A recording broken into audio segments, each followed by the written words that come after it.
I don't believe that these children can be served on an adult campus. My background is law enforcement. In the Buffalo area, I was a trooper, I was the sheriff of Erie County. We responded, assisting Buffalo Police Department on a number of occasions when security was breached at the Buffalo Psychiatric Center. People in the community were raped, people in the community were murdered, terrible things happened, people were victimized. If children are on that campus, they too will be victimized.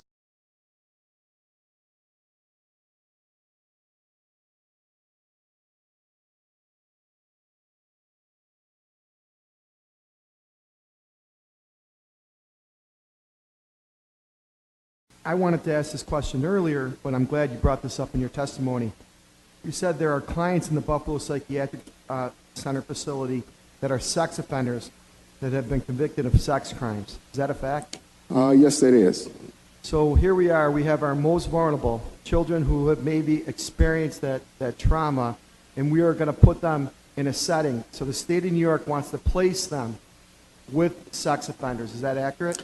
That's accurate, and that's where we feel common sense sometimes is not common. And it's, boils down to dollars and cents. This whole move boils down to dollars and cents. Slowly and surely, the tranquility of the surroundings brought peace and comfort to both myself and my sister's mind and body. My visits to the campus were peaceful. The location of CPC, away from the hustle and bustle of the inner city, brought calm. Looking out of the windows and seeing grazing deer or a wild turkey brought curiosity, but also smiles. The calm felt on the campus gave comfort as a part of therapy and treatment you can't duplicate or replicate anywhere else. The other thing is about transportation. The Children's Psychiatric Center serves 19 counties.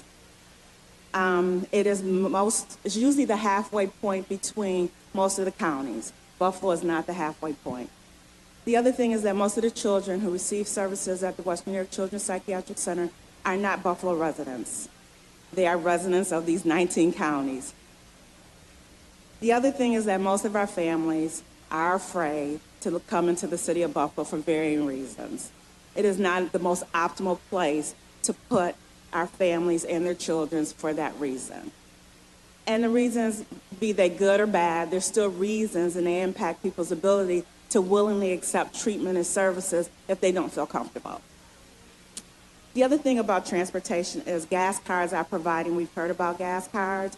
The state does not account for those in their cost of services. The gas cards are provided through private donations. They are also accounted for through staff fundraising. The staff is fundraising to get these cards for families so that they can get back and forth to see their families. Issue threats, which I did, including assisting a lawsuit by the Justice Department against Buffalo Psychiatric Center for care so deficient it violated the civil rights of patients.